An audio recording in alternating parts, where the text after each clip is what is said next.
E aí se abriu a porteira. Porque quantos não foram contratados nessa leva, né? Então a gente já percebe novamente o quê? O inchaço da máquina pública. Qual que é a principal diferença para a pessoa que tá aí do outro lado, assim? No governo do Bolsonaro, até o Correio dava lucro. E no governo do Lula agora, o Correio é a estatal que mais está dando prejuízo. Qual que é a principal diferença para a pessoa que tá do outro lado aí entender esses dois governos aí? Porque um dá tanto prejuízo e outro dá lucro. Porque a tia do sofá que tá lá do outro lado, ela não entende isso. Ela olha e fala, meu, pra mim, qual que é a diferença? Não tem diferença. Se tá dando prejuízo, o outro dava lucro. Porque o governo anterior, com Paulo Guedes, com Tarcísio e outros ministros, tinha um comprometimento de um ajuste fiscal que começou ainda no governo Temer e eles dão continuidade a isso. Não romperam com o teto de gasto. Tudo bem, furaram algumas vezes, teve pandemia, ok. Mas, grosso modo falando, houve um enxugamento da máquina pública. Então, por exemplo, dá um exemplo do que eles faziam. Funcionário público se aposentou, não repunha.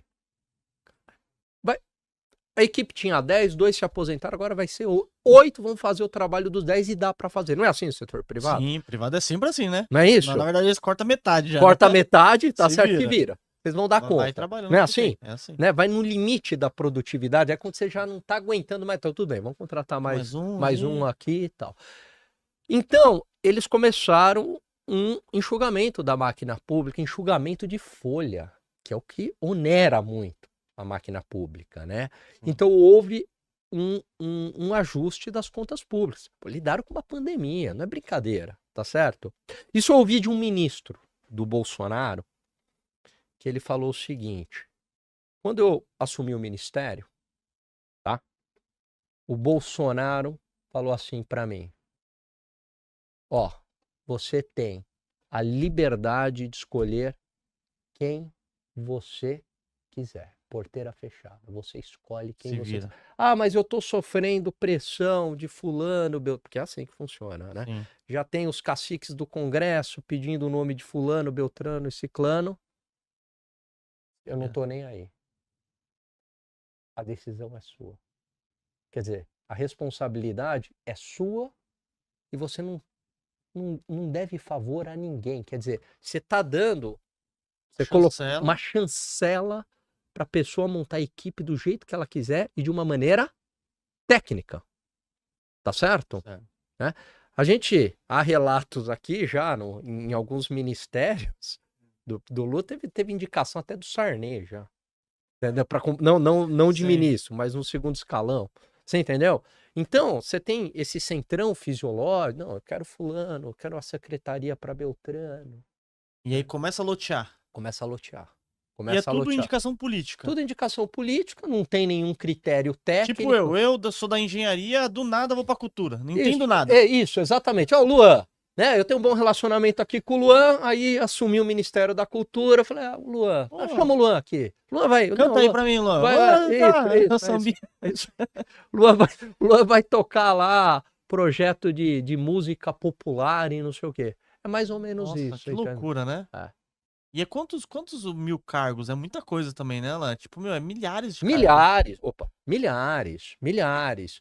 Então, assim, começou uma política novamente que se assemelha a Dilma, tal, que é o loteamento da máquina pública. É tudo indicação política. Agora, olha só como as coisas se conectam.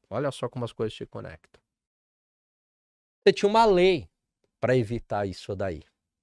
Certo? A lei das estatais. Né? Você tinha uma lei que você tinha uma janela de 36 meses, certo? Uma vez que você assumiu um cargo político, né? Você estava no meio político, você, para assumir um cargo público, você tinha que esperar 36 meses, 3 anos, certo? Aí, ministro do Supremo, Lewandowski, na canetada, numa decisão monocrática, foi lá e 1 mês. Uma pessoa. 1 mês. 1 mês. O que aconteceu?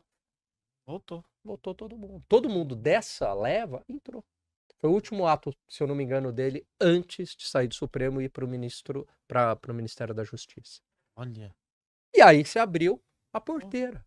Porque quantos não foram contratados nessa leva, né? Então a gente já percebe novamente o quê? O inchaço da máquina pública.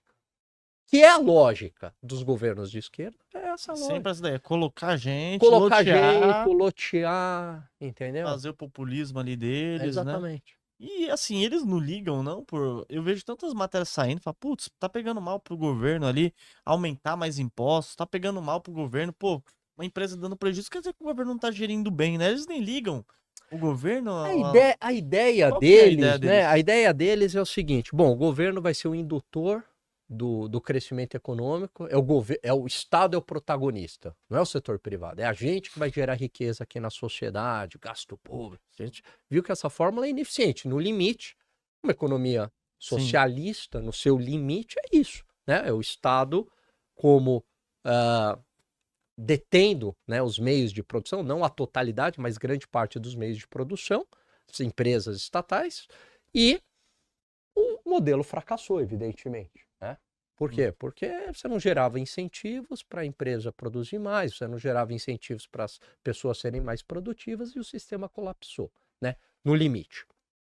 Então, essas ideias, né, de esquerda, bom, vamos permitir algum grau de livre mercado, mas o Estado é o protagonista, o Estado é o grande indutor do crescimento econômico. E não só o indutor, o Estado também vai corrigir as desigualdades da sociedade. Como? Vamos cobrar muito imposto de quem tem, como se a economia fosse um jogo de soma zero, né? Isso. O empresário só é rico porque ele está explorando tirando do pobre. É uma ideia marxista, certo? Então a gente vai, como se ele não chegasse ali por mérito. Não gerasse valor para a sociedade, gerasse valor para a sociedade, nada disso. Então vamos expropriar ele aqui com impostos e redistribuir aqui para os mais pobres. Essa fórmula não dá certo. O que tira a pessoa da pobreza? E o problema não é a desigualdade, o problema é a pobreza.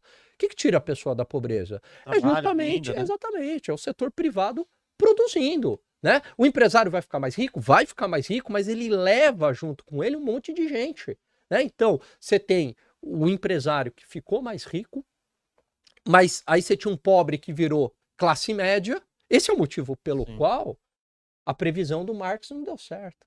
Ele previa que haveria uma revolta da classe operária contra o sistema, só que o que aconteceu? O operário começou a ganhar dinheiro, né? Ele começou a prosperar. Começou a prosperar, ele falou, pô, eu tô com uma vida melhor, comprar carro, comprar geladeira. E ele não se voltou contra o sistema. Aí vem a nova esquerda, a escola de Frankfurt e tal.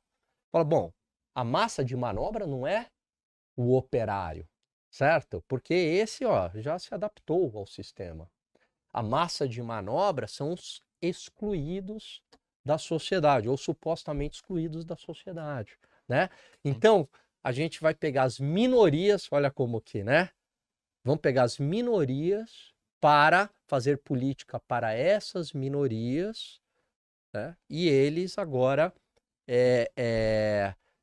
serem nossos aqui e nos ajudarem e se voltarem contra o sistema. Então, quando você olha